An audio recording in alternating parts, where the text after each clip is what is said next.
What up, what up, what up, everyone? It's Led Black and my brother Octavio Blanco for another episode of Uptown Voices. And today we have a very special guest, my good friend and the co-founder and general coordinator of Word Up Books, Veronica Liu, who's a very important person uptown, and what she created has reverberates. And I wish as a kid I would have had Word Up. So Veronica, how you doing? How you doing, Oh, sis? Good? I'm good. How are y'all doing Doing tonight? good, doing good. Good over here, good. Octavio, how you doing, brother?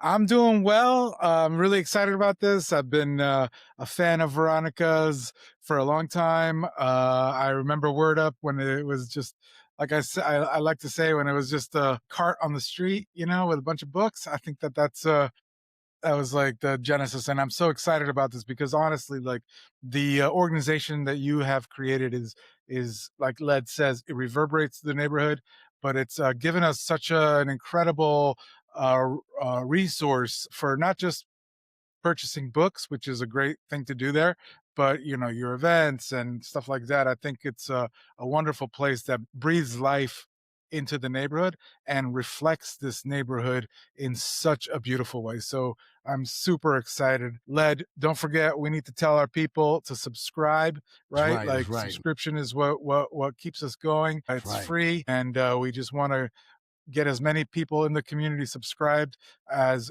we can. This is done, led is Uptown Collective, so we're under the Uptown Collective banner. This show is Uptown Voices, but subscribe to Uptown Collective and you'll never miss an episode of Uptown Voices. That's right. Spread that uptown love and show us some love on Uptown Voices. But Veronica, let's get right into it. So at this point, how long has Word Up been around? Word Up is almost 15 years old, which Wow. is nuts. It was just a little under 15 years ago when I think you and I first met. I remember kind of Mm-hmm. cold emailing you because I was like, Uptown Mm-hmm. Collective, gotta get this guy Led's input on stuff. Then we met at the Coral restaurant, Coral Mm-hmm. Diner, RIP. Um, talked about real basic things and then went to go look at, through the windows of a storefront that did not end up being the spot that we rented for the Mm-hmm. pop-up, because Mm-hmm. that spot was rented the day that I was doing the actual site visit. But, we had the meeting strategically at Coral because it was, like, a few storefronts over. And that was there's so many details I remember from that spring, from that summer, but that was 15 years ago. That's amazing. And what I find super interesting too is like, I remember being in your apartment. It was me, you, I forgot what, Mike Fiddleson, I think. And was it Mike Fiddleson or who was in there? I don't know if he was at that apartment meeting. Maybe Sandy Jimenez was there. I Sandy remember Jimenez was there. Yeah. Yeah. Robin And what Glass was was there interesting, running around all the rooms looking for a fan. yeah, it was super hot. And then like I remember, we Right. didn't have a name, right? And Yeah. then either you call me or you send me an email and say we got the name, Word Up. And it's like I was like, why didn't I think of that? Like a bookstore in Washington Heights named Word Up. It's just like perfect. It's like this the synergy is crazy. And I was like, yo, that's my goodness, that's such a good encapsulation of what it is. So how did the name, like I remember like really racking my brain and I was Word Up just fit perfectly. How did that come about? Yeah, I remember, I was, like, lying back on the couch and talking to Will Glass, Mm-hmm. What I will. who also, one of the founding collective members of Word Up, now my husband, and we knew each other before Word Up. But, and we were talking about, just throwing out names and stuff, and there was something about, like, Booked Up that I kept saying, and I was like, "But it sounds like a nonprofit program if I say Booked Up, or Read Up," and then I just started going down because I really wanted the Up was in there, and, there are a lot of uptown things with Up in there and Uptown, and I wanted to kind of be along with that that lineage of things named like that, but not quite with Uptown, and then, I think I burst out saying Word Up, like, going through, word possibilities, and then sat up, and we both looked at each other, and we're like, "That was it." Sometimes when I Great recount name. that story, Will says that he said it, but I'm pretty sure I said it, although Yeah, yeah. I will give Will credit for naming recirculation.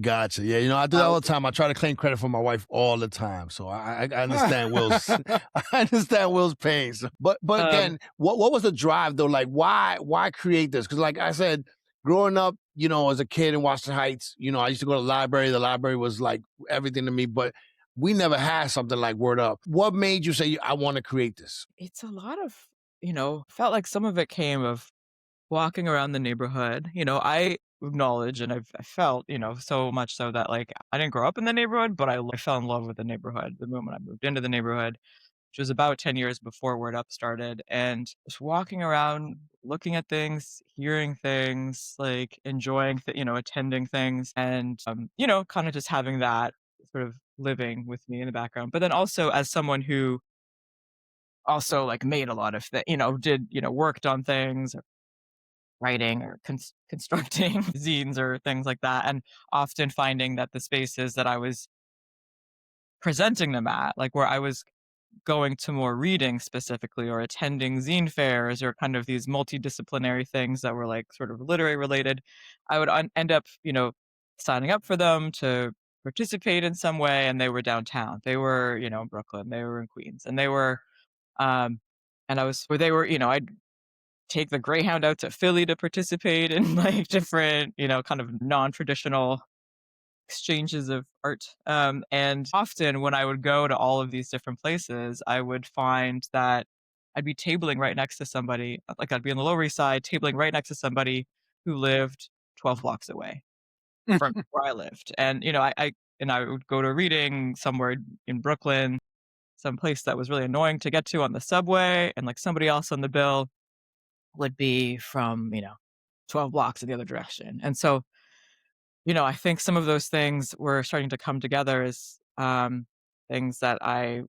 it wasn't like, I don't think there was a necessarily like a lack of that same kind of culture presentation, people making stuff appear. But I think there was definitely like fewer spaces that I felt like, where it was easy to kind of feel like you could go in and ask and propose something and see if you could make something happen.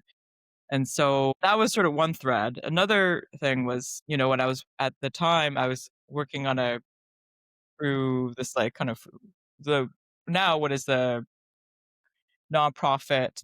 It is like the legal structure that Word Up operates under. It was like about book. It still is about book access and always was. And one of the first events we did, the first programs we did, was in conjunction with People's Theater Project to do this writing and theater after school program. And this was happening, we were planning it throughout 2010 into early 2000, and it launched early 2011. One of the products of this, besides these performances the kids would do, would be we'd make a book. And we were like, oh, we'll do this every year. We'll have this library of all this teen writing. But, where we were, as we talked to the kids and where they lived, like there wasn't really a bookstore that was really central to where they were. And so that was like another kind of thing that was sort of running in the background, is like having a really more central to the neighborhood bookstore, where then kids growing up in the neighborhood would have this place they could refer back to, they could go to, that wasn't a time-based, you know, kind of arts event where you'd go enjoy it and then it'd be over and then you couldn't access that space again. You could go back and you could sort of have this reflective time, and it would always be there. And I think that idea of like having a place that would always be there if possible, that you could engage in all of this became, you know, part of it. I've lost my train of thought. I think a lot of it was I was walking around a lot. I was walking around on 181st Street, like, "There's so many people here." There was a bookstore on this, on this like, this block or this block, like, it would be a lot of foot traffic and, walking up and down Broadway, and I just, like, you hear music coming out of everywhere and, because right from the beginning kind of events aspect, whatever was always a big part of Word Up. I know some bookstores don't have events. A lot of bookstores really do embrace events. And like this was always, it was always a part of the like DNA of Word Up, that like, even if you weren't, even if it wasn't a reading, even if it was like, there's just different ways that you can express story and express yourself. And that I wanted to see all of that. I wanted to see what was happening, like I could hear this like awesome stuff happening in a basement. I wanted to see it somewhere on stage easily, like in the, neighborhood. And yeah, there's a lot of different threads. I don't know if I answered the question. I'm sorry. You definitely You did. definitely did. Yeah, you did. Yeah, and I'm sorry, Octavio, but again, I just feel you filled that void, right? And that was super important because you're right. It's not just a bookstore, right? It's like an oasis, right? That people could come and be themselves. Right? I remember as a kid, I couldn't be smart like on my block. You know what I mean? I had to hide my nerd, like things that I like to do. So in a way, this is it's a safe space. So thank you for creating it. I think it's super important, Veronica. So thank you, and it's amazing to see what it's become. So thank you. I thought of one other thing that, like, in terms of some of the events that I would do in other places, if there was a bunch of people at them who didn't know each other, and then they would have, while they're waiting to go on or do their thing, and they would meet each other, and then the next time we would put on that event, they'd be collaborating. Like, we'd find out later that they'd actually been talking in between, and I loved that too. Like, it felt a little bit like, having this sort of living room where there's, like, this sort of collaboration brewing, if that could be in a bigger space, a shared living room with a bunch of neighbors, that would be awesome to experience. And so I kind of feel like that's happened to some extent. It And definitely has. Absolutely. So, Veronica, you did give us a lot of threads there, and you did answer the question. But my question, I wanted to sort of drill into, like your love of books and your love of writing, and when did that come about, and beyond now, running this incredible literary resource in the neighborhood, how has that like impacted your life? Like, where has it taken you up till now? Like, is it something that you've always had as a young woman where you were growing up? And so tell me about this love of books, if in fact that's part of what drives you. yeah, I think I don't recall a time that I didn't love books. I grew up with books. I grew up being able to go to a suburban mall in Toronto and sit in the corner and, read till it's time to leave and to go to the library and school library, like, I know now it's so rare to have schools with libraries, but just at the time, I was able to access books. I had my own books. I think, there's always this memory or not of, like, whether one's parents are reading, and I don't really remember my parents reading, like, books for pleasure, but my dad would read the newspaper religiously, and then I do remember my mom always, like, reading textbooks, sort of continuing education for herself and stuff, and besides that, this, like, gift that they let me of just, like, reading tons and tons, I that's always been there, but then, I think from the beginning too, like, from being able to put just pencil on paper, I've always had some, like, that's always been a form of expression that I've, like, taken to, whether it was developing, like, I look back on these really old notebooks and it's like these really detailed, elaborate pictures before I can really write, and then it's like really rudimentary stories about stuff, and I think that was a and then it's, really intense journals kept over the years, and then it turns into, things that are become a little more polished, and I know that actually one of the real, like, another thread that I forgot that sort of kickstarted, like, the conversation with Noma about Word Up was because I'd gotten one of the Noma grants, to work on my novel. And so in the letter that was the award letter, it said, "If you do reading in the neighborhood, let us know." I was like, "I don't know where I'm gonna do reading in the neighborhood." That was one of the things that, like, both instilled panic, but also, like, it shouldn't be that hard to try and think about where I could possibly do a reading in the neighborhood, and I think I was looking around. It wasn't like, I can look around and find things. I just felt like they were, like, very tightly curated or really, and, like, I didn't really have any way. I felt like I had an in to be able to do anything, and that, eventually turned into, months down the line, or a year later, mentioning that in passing, to Sandra from Noma, and then proposing, some other stuff from some of the other kinds of events I would do, and then that kind of that conversation rolled into Word Up. But the thing that, I like a later part of your question that is about what I think, or that maybe I'm reading a lot into it, of the feelings I'm having now in 2026 of like life now is, like I haven't finished that novel. Like it's both in part because of just feeling kind of blindsided by the like amazingness of Word Up, but also feeling like it just took me by surprise, like just how consuming it would be when I'd only originally be planning for a pop up, dreaming of something beyond a pop up, but like not yet having done that kind of, not in advance, like done been, had done having had done all the planning to make it a more permanent thing. And so, Word Up, I love that it feels like it grows organically. I think part of it is just the part of me that is like a recovering perfectionist, I think like I really had to like rub that away during that first summer of Word Up because once a bunch of people have the keys to this shared space in the neighborhood that we are Yeah. all asked to take care of because we've all decided that we will take care of it. It just things roll. And, I think it was great in a way in like getting rid of whatever anxieties of, and getting rid of that kind of perfection that's really hampering to, make something really flourish organically in that way. But at the same time, is like, there's like in the letting go and like following where the energy is, it's hard to hold on to your own personal stuff. And Right, so, right. I love and I'm so proud of everything Word Up's done, and it's still like one of I think the best things that's been ever in my life. And that I also am really so like excited and happy that we're about to be 15.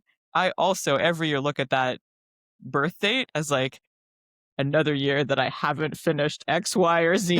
And that is like lingering somewhere, and that it's almost like I need some like totally different space to like then be striving to like I'm gonna go present there so Yeah. that I can get my own stuff done. Like I don't it seems Yeah. ridiculous to say, but I feel like I don't even know if that's exactly where your question was leading, but that's how I was reading it because I think that's how I've been feeling a lot in the last like maybe No, 6 months especially.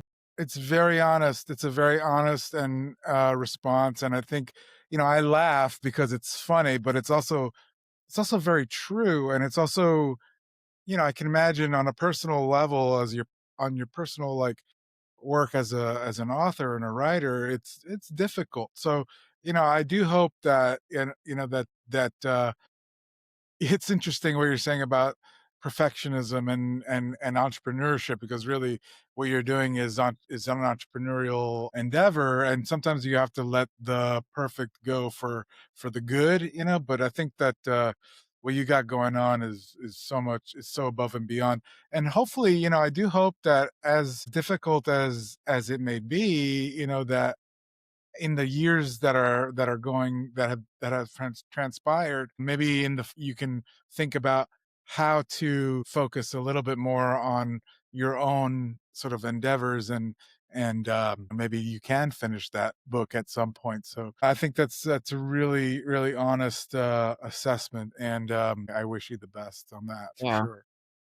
I think some of the intervening years too, I've worked as an editor, and I think that's another thing that is like both good and bad when you're writing, it makes you like there are things that I'm like, oh, this is you see the things that you want to do and the things you don't want to do, and then you're like, what am I doing with my time? Or you think I'm working with a genius. They've written the greatest things ever. Like, what am I supposed to do now? Like, I don't need to do anything because I can just read their stuff, and it's like a hard kind of space to be in because all of those things you know, you can still be working with someone you think is a genius and want to read their work, and you can still work on your own work, and you can still like have a space where you can be, your whole self and feel like, oh, being with other people who open up that space for everyone.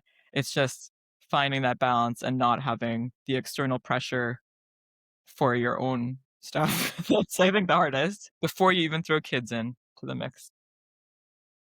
Veronica, let me ask you, like, okay, one thing I think makes Word Up special is that it's volunteer run, you know. So, and I know that was from the beginning what you wanted to do. How did you accomplish that, right? Because I get what you're saying about not writing your own, because I don't do a lot of the writing that I'm supposed to do either, right? Because I'm focused on other things that I have to do because what you create, has its own life of its own and it's a mess. But I think what makes you guys special is that it's volunteer run. How did that come about?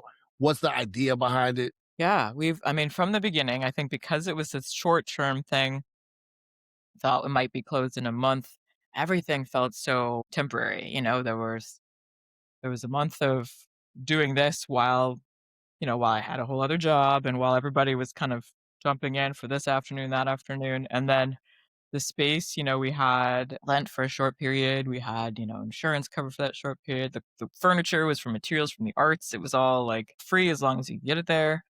And so the books were on consignment, the artwork was on consignment. If it sold, then we would pay, but if it didn't, like, it would all be kinda given back at the end of that month.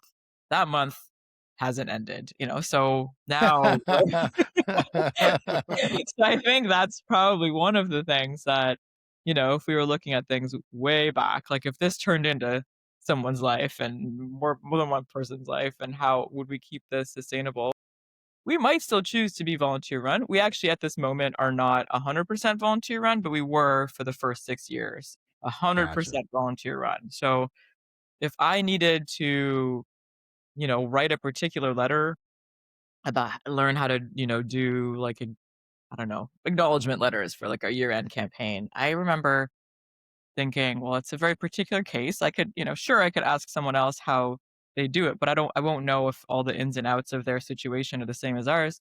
So I just read a tax book. Like, I don't really know how to it's like, "Let me just figure this out." But it wasn't like, some of these things were, um, you know, already, you know, done or anything for us, but in terms of but that was, like, all in the period of being volunteers, and so that continued until but a lot of we were having a lot of conversations about sustainability because one of the biggest ask everybody had, people would ask us all kinds of things for Word Up to do or be, but the biggest one was always just be here. Like, how can you be here? How can you stay here? How can you be here for the kids, me as a kid, kids I have, etc. Because a lot of people were saying, I wanted this as a kid, or just how can it be a space where people can still imagine what else it could be that we haven't even done yet. And so knowing that that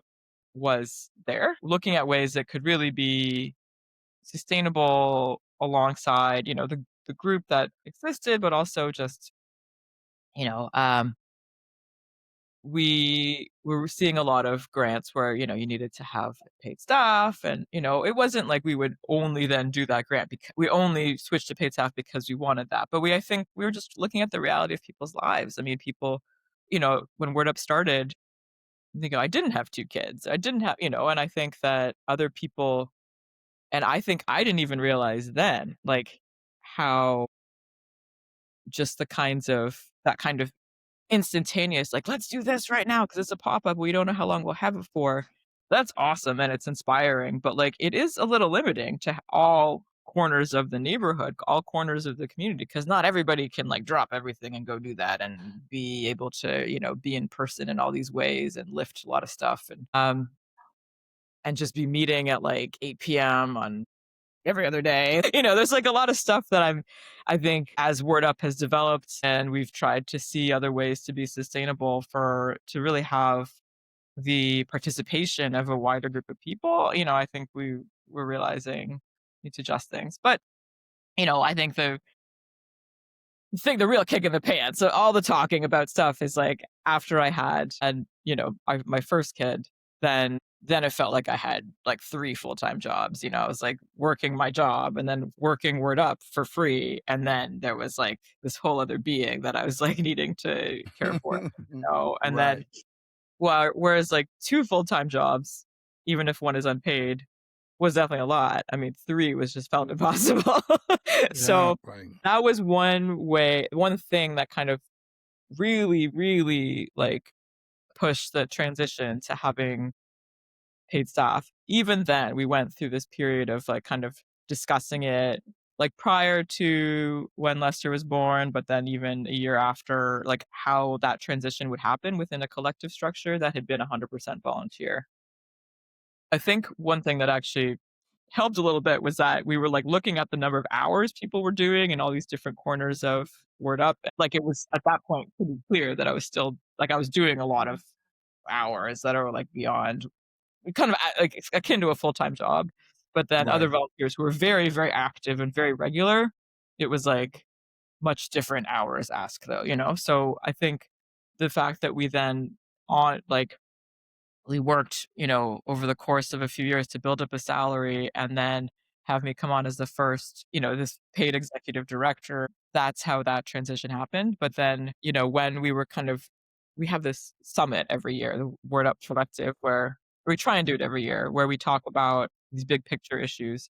The summit kind of right before, couple of summits before that transition to having paid staff, we kind of drilled down what people really wanted out of do you really just want it? Some people really wanted to, were like saying they wanted it to stay volunteer.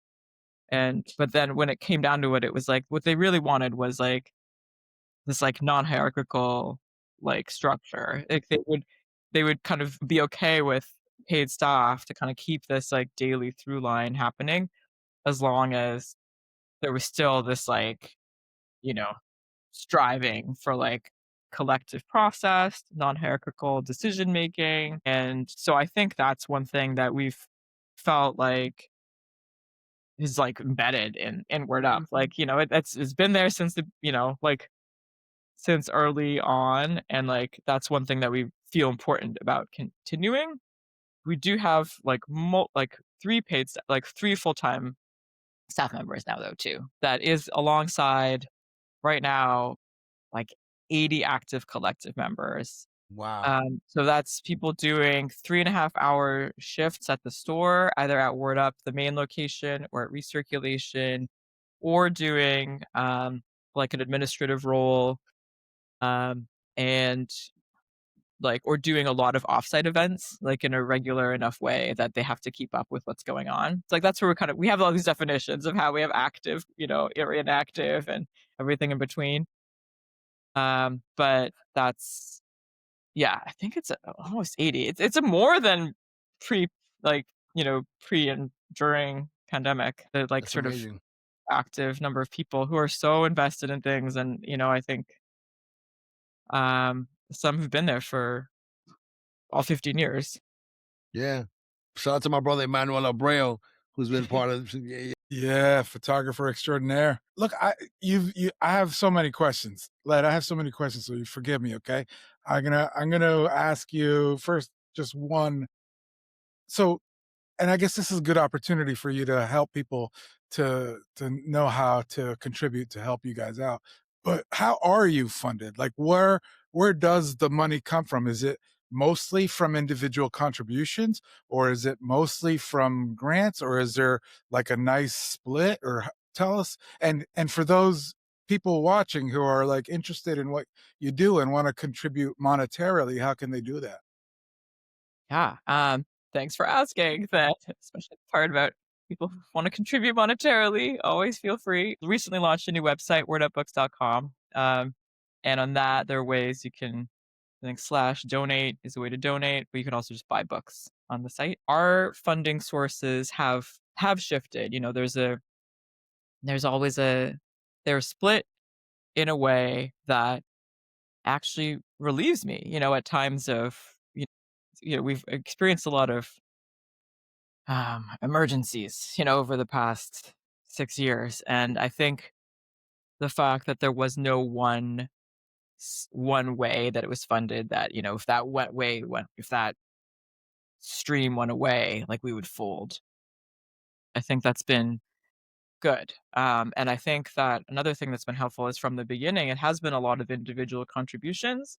Often for, when we were at the Broadway pop up, when we were at Broadway and 176th, and all the books for a while were all the used books were free because we were like, oh, we'll be, closing up shop in a month or And we got an extension. Like, "Oh, closing up shop in 2 months. We'll just This instead is of never having gonna to deal with last. all these books, we'll just give them out for free." But then, pile would deplete and then it would rise right up again the next day. And it was like, but we were charging for, all the like consignment, local author books and stuff, but, and this, small presses, but these books that were free, people were like, again, that emphasis on like, we want you to stay, even if you're here in this temporary way. One day you might stay, and one day you might have to pay rent. So take this $5, take this $10. So at first they were kind of in name for the books, that the one book that they were grabbing, beat up paperback from wherever. But then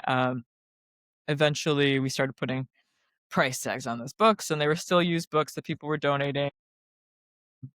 We As we got closer to then actually signing a lease and paying rent, we had our first rent party and made this like sort of donation program. So, and then started trying to like have like the baby version of a year-end campaign, that nonprofits we knew did. Early on it was sort of split between book sales and individual contributions. And we knew that we were, as a nonprofit, we could be applying for grants, but we just didn't have capacity to. Like I didn't have, we would try to, but we couldn't do it in a sustained way. And we didn't really add in that as like a proper funding stream until a few years in. And then, it's like great, these awesome baby grants, but they're like, a couple $1,000s to do one specific program, and super helpful in carrying that out, but like not able to pay rent with it or anything. And then now at this point, it is a much bigger part of the mix, because as we're 15, or getting on 15, we're eligible for stuff. We've been eligible for the past few years for things like New York State Council on the Arts or Department of Cultural Affairs, and so and other foundations, or anything that any way that people want to donate to us. We have, I know that there's still a lot more we can do with that, but we just, again, it's like a capacity thing. It's like, how much Yeah. time do we all have to be chasing it? I'll have to make time, I guess. But so we want to, for all the other, for the big plans we always have. But in the meantime, it's a pretty, I think, even split between individual contributions, grants, which are a much greater share than before, and then book sales. Interesting, and I thank you, because people don't realize just how limited some of these grants can be. People think, "Oh, get a grant," but like, oftentimes grants are like, "Okay, but you can only use this money for this thing, and it may or may not like fit into your plans, into your organization." So, Yeah. And I think one harder thing we learned the hard way as we were growing enough to be eligible for bigger grants is sometimes they don't give you that grant till like it doesn't come through like into your account until long after you've done the thing that you were doing with it. So it's like it's anything that's a reimbursable grant, or anything that's just, it's not necessarily supposed to be reimbursable, but it's just severely delayed because of whatever else is happening in the city. Those situations have closed some nonprofits that are much bigger than ours, and we're relying on a much higher share of their budget on that. And I think for us, put a real strain on us when we were like learning that that was sort of how things go a few years ago. yeah, wow. So Sorry yeah, I about think that. people also just ordering books for all the different ways people order books. I mean, there's like people who sometimes will put it as part of their registry for baby shower. People will order books for either schools can officially order books through us, but also sometimes if there's someone building a classroom library and wants to like help their teacher out and their kid's teacher out to do it. Like there are a lot of ways that people do like these mini, they don't quite they're not really fundraisers, they're maybe also book related, and but just doing bulk orders. That's also quite helpful. And it's then still really on, there's a lot of ways in which trying to do stuff that's like aligned with our mission too, of just like book access and other in all our communities that don't necessarily have you know that easy access to books of a particular kind, or representing kids that are like in the neighborhood and things like that. That will definitely help. A lot of people have gotten really used to buying things on Amazon. There's there's like a lot of stuff available on Amazon, but they specifically use books to like as like the loss leaders. But there's alternatives to Amazon. Even if you're not getting Absolutely. directly through us, like you can also use bookshop.org.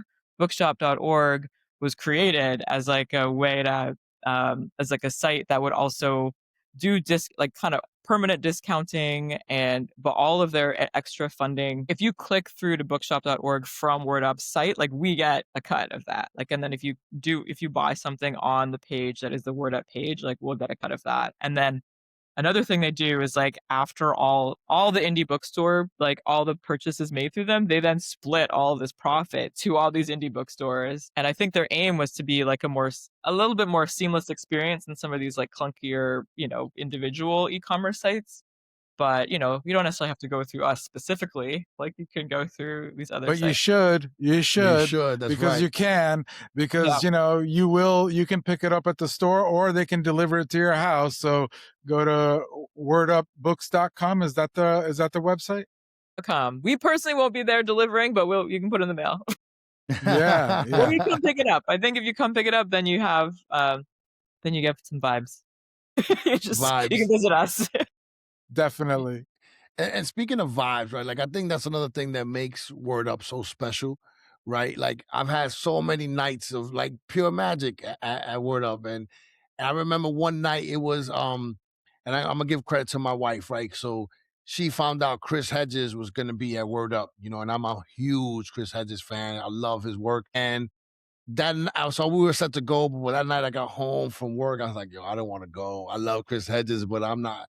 I'm tired. And my wife was like, no, I'll pay for a cab. We out there. And she forced me to go. And it worked out because what ended up happening was it was supposed to be Chris Hedges interviewing some other author. And for some reason, when we got there, the author left. I don't know if he didn't. So he left. So it was just Chris Hedges. So then it's me because I'm such a Chris Hedges like fan. It became like Let Black in conversation with Chris Hedges, and it was just such a just amazing night. He sent me like all his books signed.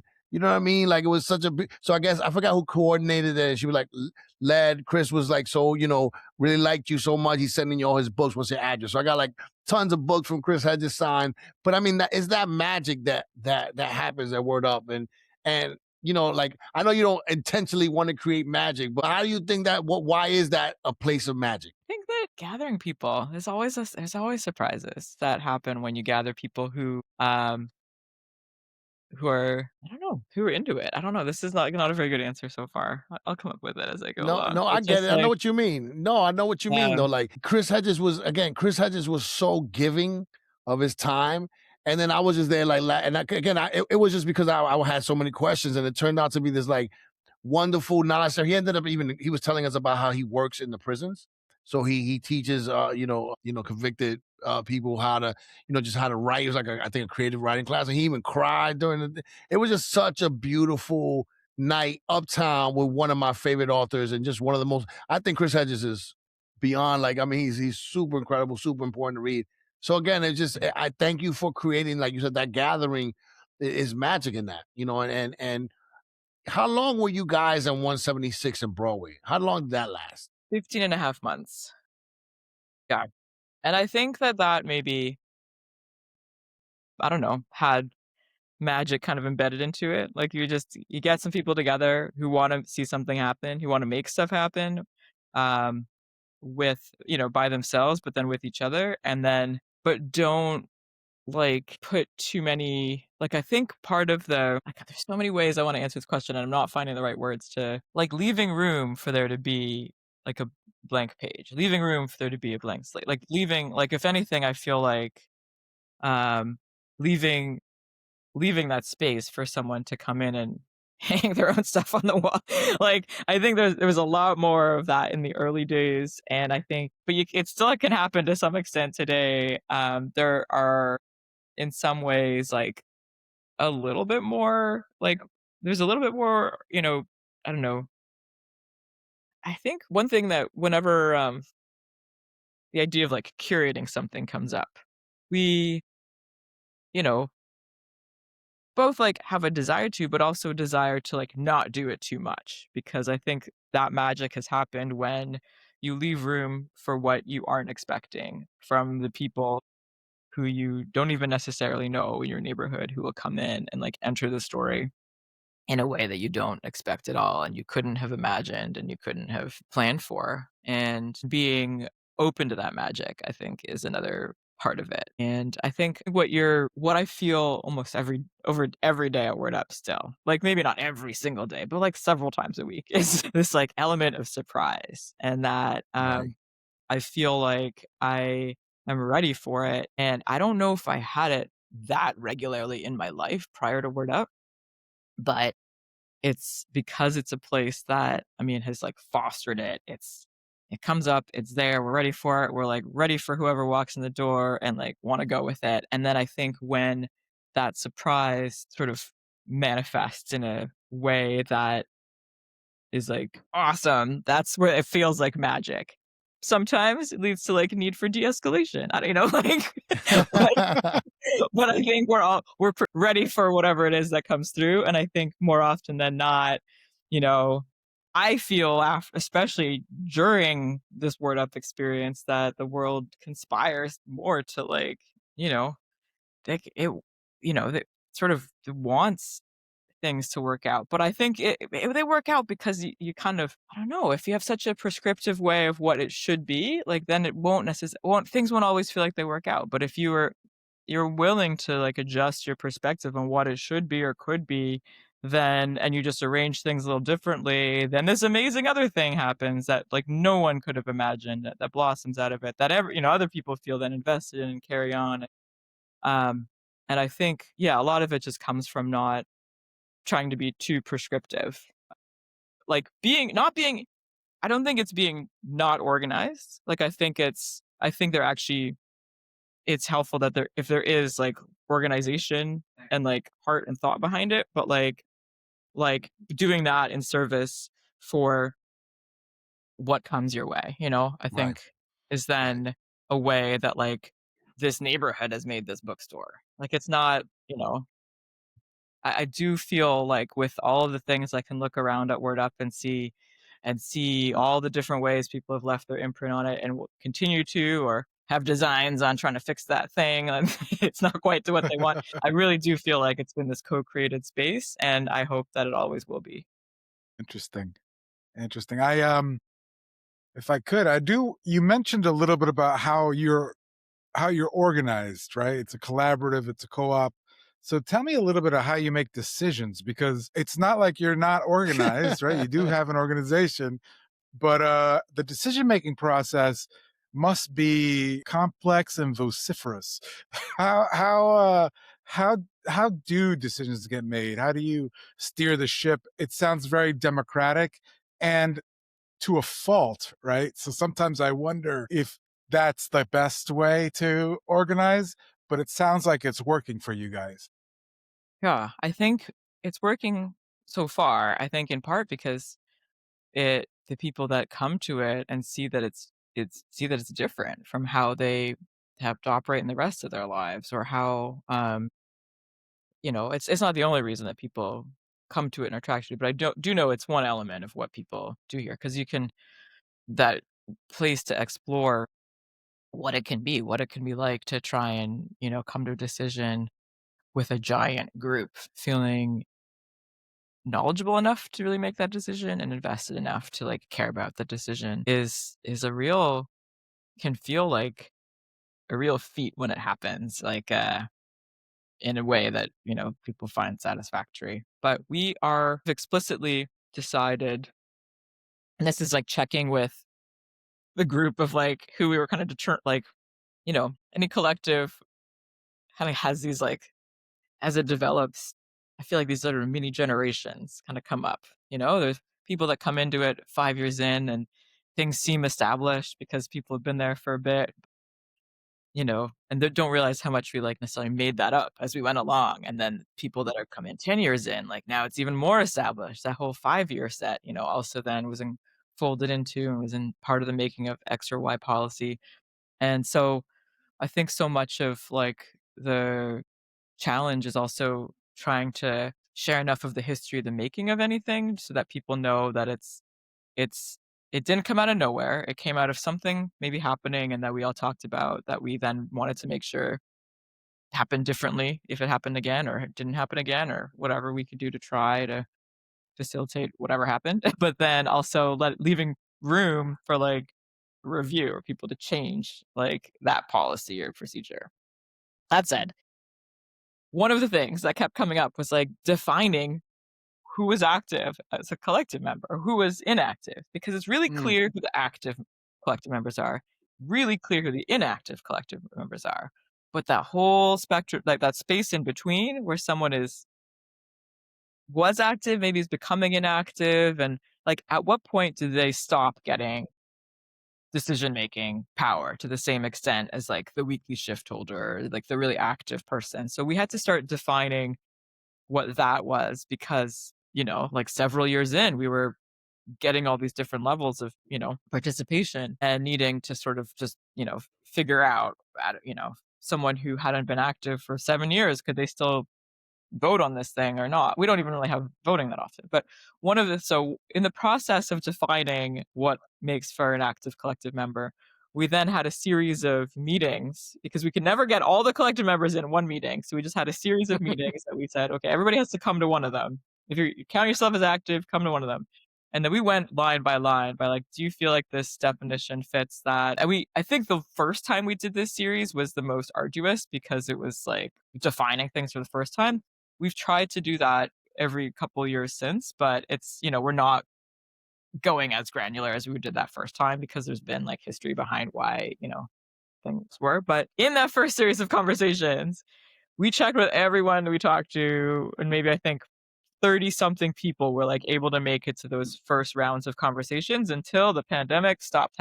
We then didn't do it. We kind of weren't able to do our last session of it, I think, because it was locked down and we just moved on to other things. We asked, should we operate on consensus? And across the board, everyone was like, heck no. I don't want to have to weigh in on everything. We are okay with, people have named roles. There are definitely people who have more investment in X, Y, or Z, or like have more time to spend on X, Y, and Z, have more knowledge of this. Like, I'm happy to defer consensus. Like, and if it affects X, A, B, C, or D, like maybe I'm more interested. But otherwise, I don't need to weigh in on everything. Please, like I have a life, So since then, that really opened up some doors because we could then move forward knowing that like the decisions are weighted to who has the burden of execution. So, like, if you are dealing with events and you're very active in that, and like your job is that, or you're like, or you're just one of the active event organizers as a volunteer, you're always present for them, like you have more of a say in how things go with events. If you want to change up something, like you have more of, more leeway to like override or make the call. But otherwise, we just try and share with everybody as much as possible what we're doing. And then the things that we do really want more collective wide buy-in is if anything is affecting the safer space policy or the code of conduct.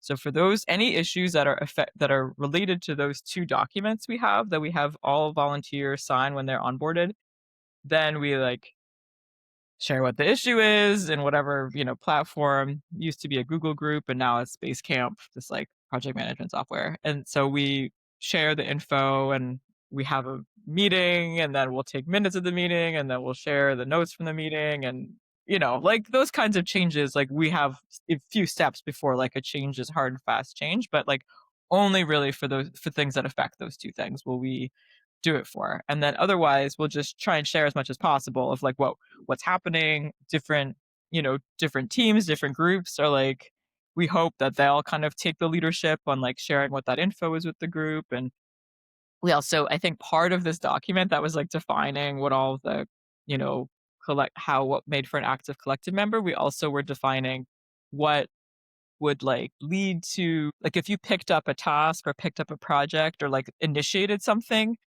but then if what we as a group will be expecting, and like what if you then fall through hard, like if you like drop the ball hard, like then what the group would also be expecting, and like kind of what So there's some, there that always needs to be fleshed out a little. Like that document, I need to kind of rewrite in some way. Accountability is tough.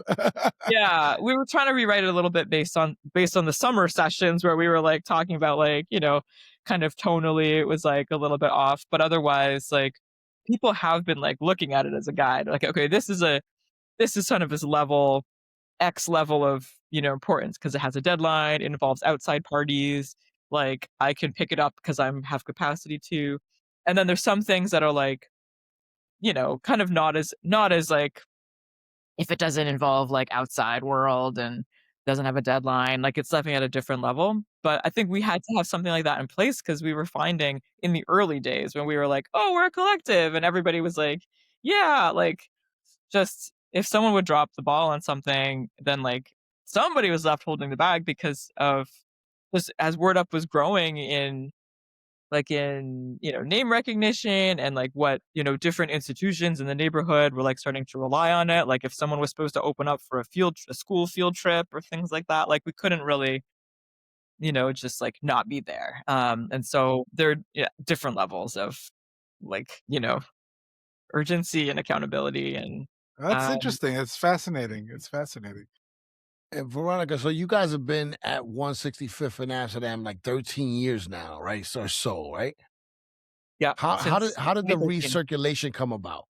Because for real, I just didn't even know, and I was like, recirculation, what's that? Like, and it's this beautiful space that adds another whole, component to Word Up. How did that come about?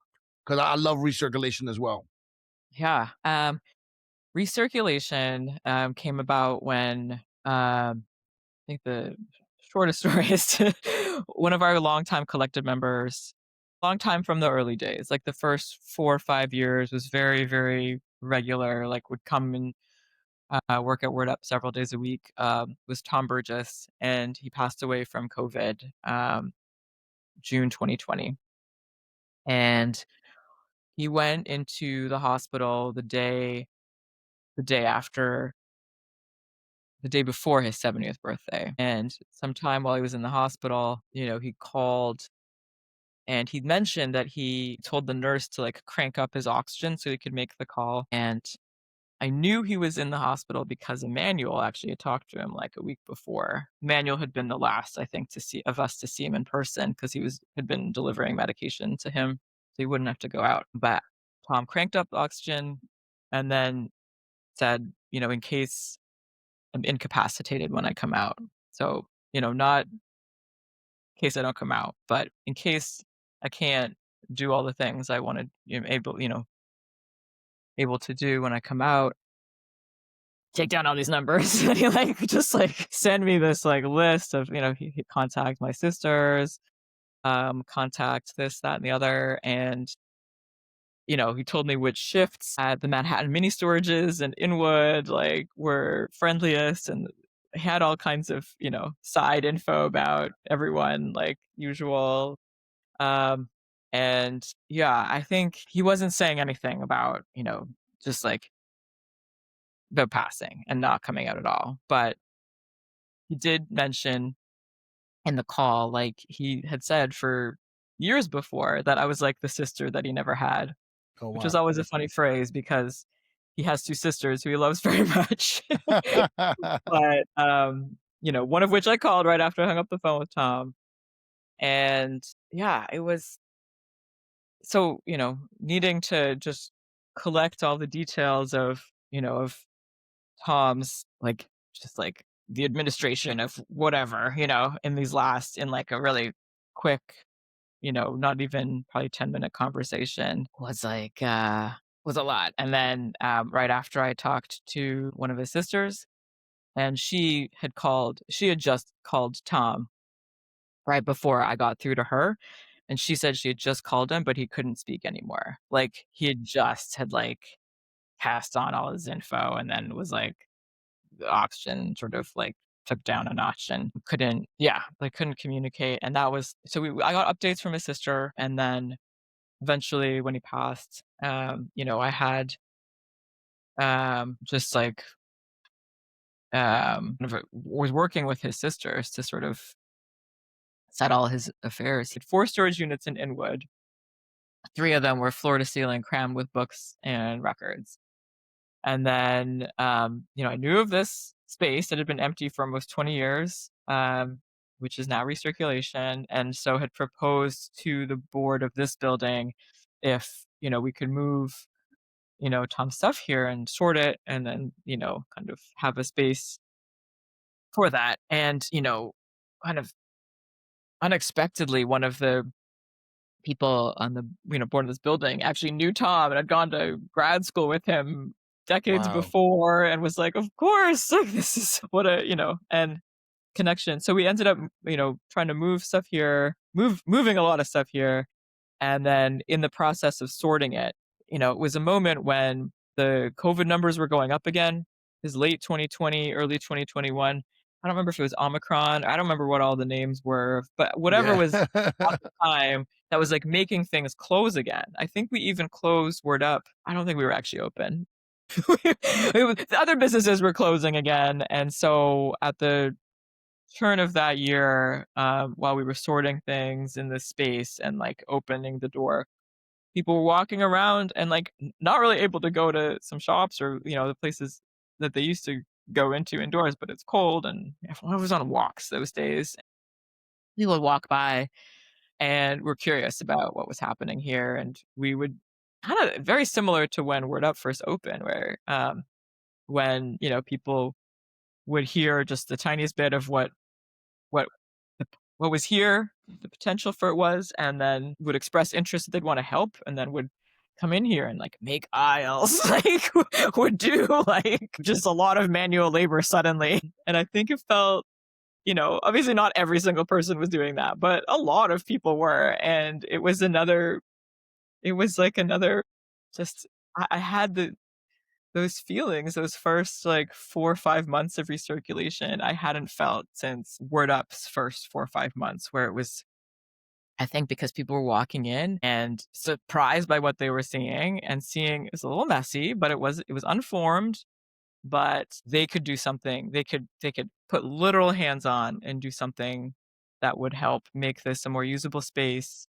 that they could then use or that their neighbors could use. And then we're just digging in and helping make that happen. And I think just the potential, like there were so many ideas that people expressed when they walked in of things they could see. Like everyone had like a vision exactly of how, it should be. And obviously we haven't been able to like meld all those things, into the space, but it's always there in the back of our minds, like, "Oh, one day if we can get this in place, then we can finally put this here and unlock this whole other set of things that, like, many neighbors have asked for," and it was really exciting. And so we didn't have at first, it was, like, kind of this temporary situation and, as we were building it, but as, about a year into it, we were still there, and so, we were pitched an event by a publisher that we thought could be quite big, by a quick AMZ, like wanting to do like a free public event.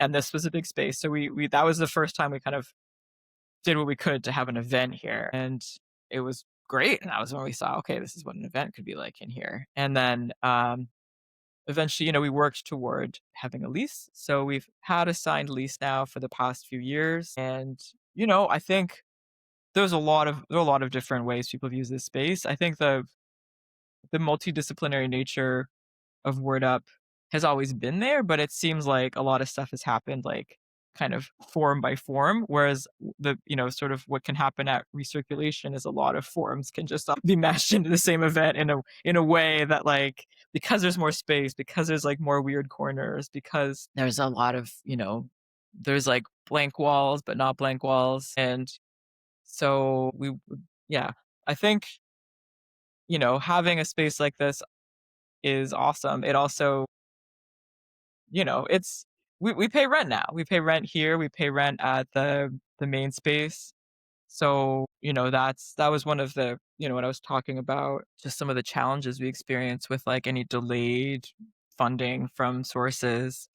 It's like you can't put rent on hold. Right. So it's a lot to maintain. I mean, sure, we can have this, and the thing is that even though there's a lot of, when you think volunteer, you're not thinking of like there's not paid labor necessarily in that moment, but it's being paid for in other ways. It's like in time and energy and like um just like the how to keep up morale and incentive for a group that is not getting paid by money is like almost it's takes up more time to sort of be able to try and figure out how that should be configured in a way that can keep going so that we can say that we're open when we're going to be open and do the things that we say we hope to do and want to do with all of you.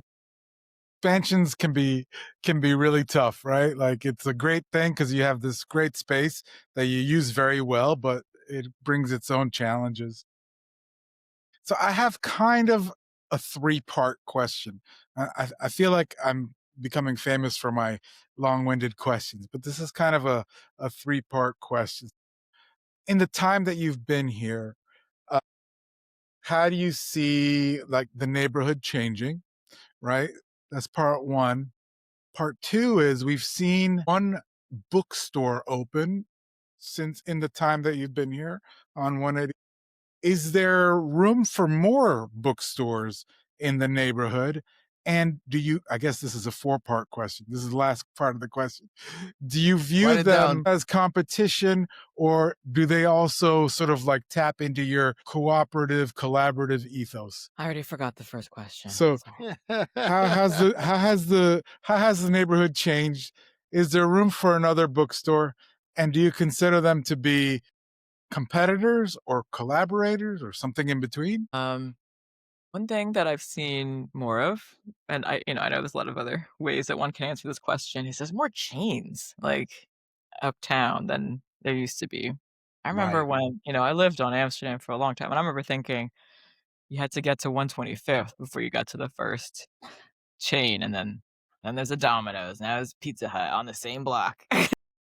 Pizza Wars. Not that I wanna be advertising those places on this, I realize, but, just there's a lot of and I think that one thing I always loved about the neighborhood before was sort of the lack of chains that, like, you could have there's a lot of mom and pop shops, and so it was like you had to support them because that's what was the most available, and so I also have, like, shopped at any of these chains over time, but it's just a lot, I think, that especially over the last 10 years, I think, and it kind of changes the way one, I don't know, engages with your surroundings, where how you're thinking of where your money's going, how you're supporting your neighbors. I think that's one thing that changes a little bit or a lot when it's like these like kind of options for daily stuff change in a way.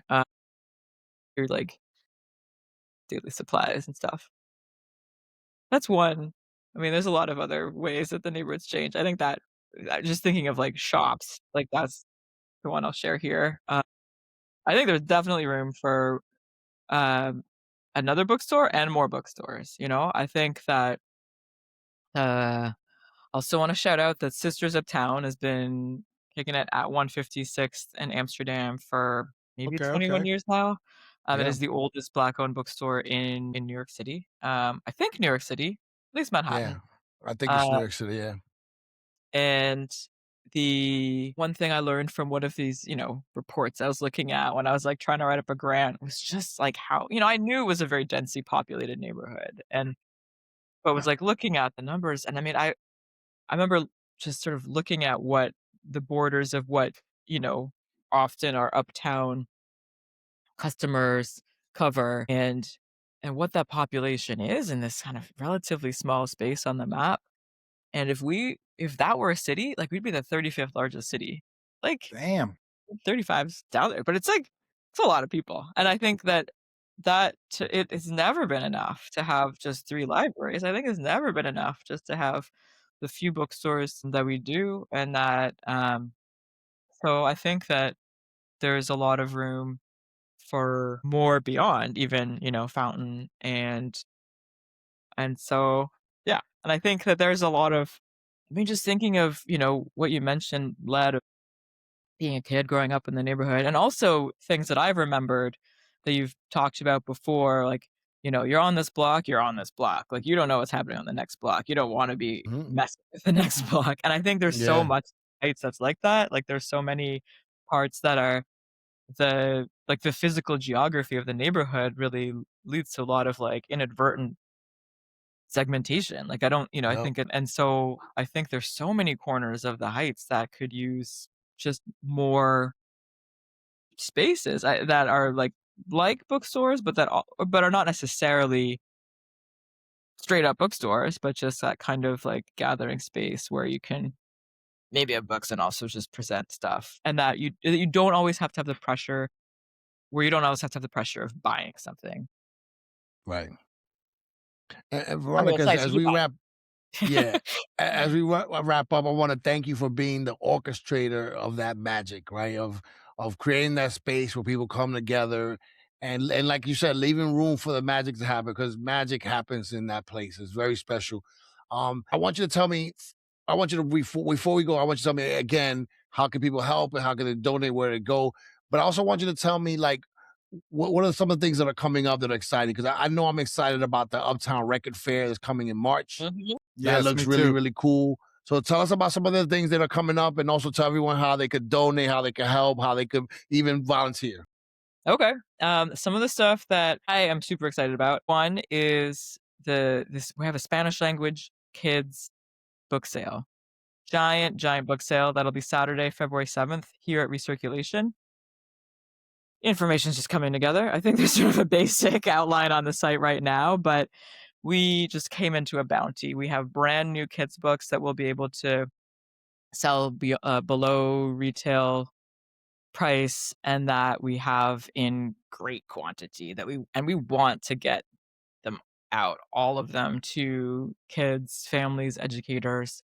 We also have designed it so that we can do this sort of teamed up with some of our like bookstore buddies. So this whole sale will also be a benefit for not just us, but also Bronx Bound Books, Mil Mundo's books, and the Bronx is Reading. That's February Awesome. 7th, and we'll have an educator like preview day too, the day before. The Uptown Record Fair, as you mentioned, is March 7th. That's a Saturday, also at Recirculation, third annual. One of the places that Tom Burgess, who was, what sort of inspired this, was one of the key reasons that all of Recirculation came together. One of the spaces that we were always meeting at was like at the WFMU Record Fair, and one of the things we sort of bonded over. So this it's in memory of Tom that this record fair happens, and it's going to be a great time. Both of those events are going to come with giant bake sales because a lot of Word Up Collective members like to bake, and everything's delicious. And then further out, we have there's a bunch of other stuff like but the quinceañera, the Word Up Quinceañera That's is awesome. I love already that. gonna be gonna be, June 13. Oh, that's awesome. June Are you wearing a So 13, frilly cool. dress? Are you wearing a frilly Yeah, yeah, you dress like gotta I need? wear a frilly dress. frills everywhere. We're gonna wrap the store in frills. Have a giant yeah, it's gonna be a thing, and we're very That's excited, awesome. brainstorming. Also, way further out, Uptown Kidlit will happen again, but that's in September. So, but we also have as we kind of do these things a little bit more ahead of time each year, things get more booked. So we have some like big names already lined up for our September Uptown Kidlit Festival in Inwood Park. So we're excited about that. And yeah, I think one thing I should also mention it as a way you can help that is like a kind of an event, but also, like a way you can help is we have a member drive coming up. Our Word Up Winter Member Drive, which is now second annual. We did one last year. It was okay. So we'll do it again.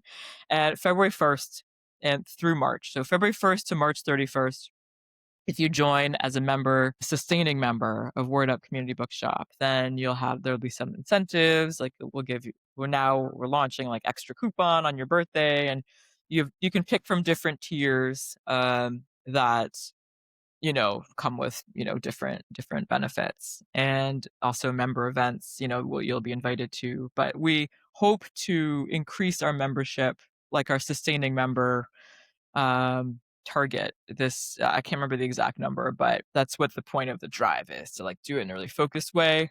say this is a way you can help Word Up in an ongoing way. And I mean, we saw the benefit of this last year when, our front gate broke like right after the member drive. I think the gate that like is in front of the door that you open to like go in the front door, like not just any gate, but like that gate. Like, The we couldn't gate. move any carts in and out. We could only go in, but we could call a gate repair person that day because we had the extra money in the bank thanks to this member drive. And like there was just this sort of there's no like grants that are just for fixing Right. your gate, like it's like we can do all kinds This of is the grants gate and grant. allocations. Right. But for when things like a big facilities thing just happens, that's the kind of thing that we can carry on with our daily functioning and do everything else, because we suddenly were able to we had the money that we didn't always have, like we've gone through moments where the AC breaks and everyone's just hot for for months. But so that's what we hope for. Otherwise,